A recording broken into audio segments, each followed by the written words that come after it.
India's got latent ಶೋನಲ್ಲಿ ಅಸಂಬದ್ಧ ಹೇಳಿಕೆ ನೀಡಿದ ಯೂಟ್ಯೂಬರ್ ರಣವೀರ್ ಸುಪ್ರೀಂ ಕೋರ್ಟ್ ಅವನಿಗೆ ಕ್ಲಾಸ್ ತೆಗೆದುಕೊಂಡಿದೆ. ನೀನು ನಿಮ್ಮ ತಲೆಯಲ್ಲಿ ಇರುವ ಕೊಳಕನ್ನ ಈ ಮೂಲಕ ಹೊರಗೆಟ್ಟಿದ್ದೀರಾ. ಜನಪ್ರಿಯತೆ ಇದೆ ಅಂತ ಏನ್ ಬೇಕಾದ್ರೂ ಮಾತನಾಡ್ತೀರಾ. ಇಂತಹ ಭಾಷೆಯನ್ನ ಯಾರಾದ್ರೂ ಇಷ್ಟಪಡ್ತಾರಾ?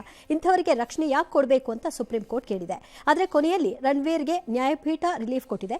ಅಲಹಾಬಾದಿಯ ವಿರುದ್ಧ ಪೊಲೀಸರು ಇನ್ನೊಂದು ಕೇಸ್ ಕೂಡ ನಮೂದು ಮಾಡಬಾರದು ಅಂತ ಆದೇಶ ಕೊಟ್ಟಿದೆ.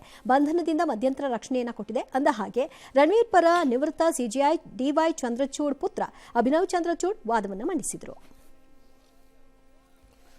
ಸುಪ್ರೀಂ ಕೋರ್ಟ್ ಯಾವ ರೀತಿ ಚಿಮಾರಿ ಹಾಕಿದೆ ಅನ್ನೋದನ್ನ ನೋಡೋಣ. ರಣವೀರ್ ಮನಸ್ಸಲ್ಲಿ ಏನೋ ಕೊಳಕು ಇದ್ದಿರಬಹುದು, ಅದಕ್ಕಾಗಿ ಅದನ್ನ ಏನು ಇದೆ ಅನ್ನೋದೇ ಅಲ್ಲಿದೆ.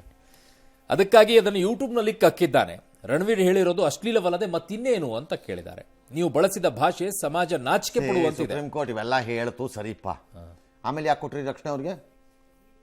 ಯಾಕೆ ಕೊಟ್ರಿ ಅವನಿಗೆ ರಕ್ಷಣೆನ? ಈ ನ್ಯಾಯಾಲಯ ಇಂತಹ ಕಚಡಗಳಿಗೆ ರಕ್ಷಣೆಯನ್ನು ಕೊಡುವ ಮೂಲಕ ಇವತ್ತು ಕೆಟ್ಟ ಸಂದೇಶ ಕಳಿಸಿದೆ.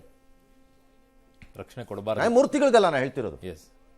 ನ್ಯಾಯವನ್ನು ಕೊಡೋ ರೀತಿಯಲ್ಲಿ ಯಾವ ಆದೇಶ ಬಂದಿದೆ, this has scent wrong message. Actually ನೀವು ಈ ಚೀಮಾರಿ ಹಾಕಿದ್ದೀರಲ್ಲ, ಅದು ಜನಕ್ಕೆ ಸಂತೋಷ ಆಗೋಗಿದೆ ಅಂತ ಅನ್ಕೋಬಾರ್ದು ನ್ಯಾಯಾಲಯ. ಅದನ್ನ ಪೀಪಲ್ ಆರ್ ಕರ್ಸಿಂಗ್ ಟುಡೇ. ಇಂಥ ಕಂತ್ರಿಗಳಿಗೆ ಕಚಡಗಳಿಗೆ ರಕ್ಷಣೆ ಸಿಕ್ಕತ್ತೆ ಈ ದೇಶದಲ್ಲಿ ಅಂತ ಮೆಸೇಜ್ ಪಾಸ್ ಆಗಬೇಕು. Yes, he should have been arrested and sent behind. ಯಾವುದಕ್ಕೆ? ವಾಕ್ ಸ್ವಾತಂತ್ರ್ಯಕ್ಕಲ್ಲ ನಾನು ಹೇಳ್ತಿರೋದು, ಅವನು ಆಡಿರೋ ಮಾತುಗಳಿಗೆ. ಇವತ್ತಿಗೂ ಹೇಳ್ತೀನಿ, ಸಿಕ್ಕಿದ್ರೆ ತಲೆ ತೆಗೆಯೋ ಸಂಸ್ಕೃತಿಯ ಸಮಾಜವಾಗಿದ್ದಿದ್ರೆ ಇಂತಹ ಹುಳುಗಳು ಬದುಕ್ತಿರ್ಲಿಲ್ಲ. ಅಲ್ಲಲ್ಲೇ ತಲೆ ತೆಗೆದು ಬಿಡ್ತಿದ್ರು. ಆವಾಗ ಬೆದರಿಕೆ ಬಾಯಿ ಮುಚ್ಕೊಂಡು ಕೂತಿರೋರು. ಬೇರೆ ಸಮಾಜದಲ್ಲಿ ಇರೋ ಥರ ಬೇರೆ ಸಮಾಜದಲ್ಲಿ ಇದೆಯಲ್ಲ, ಮಾತಾಡಿ ನೋಡೋಣ. ಬುರುಡೆ ಬಿಚ್ಬಿಟ್ಟು ಅಲ್ಲೇ ಶೂಟ್ ಮಾಡಿ ಸಾಯಿಸ್ತಾರೆ ನಿಮ್ಮನ್ನ. ಆ ಬಾಯಿಕಾರ ಬಾಯಿ ಮುಚ್ಕೊಂಡು ಬಿದ್ದಿರ್ತೀರಿ. ಇಲ್ಲಿ ಇಲ್ವಲ್ಲ, ಅದಕ್ಕಿದು. ಅವನ ತಂದೆ ತಾಯಿ ಆದ್ರೂ ಇದನ್ನ ಒಪ್ತಾರ ಸರ್? ತಂದೆ ತಾಯಿ ಇದಾರ ಅವನಿಗೆ?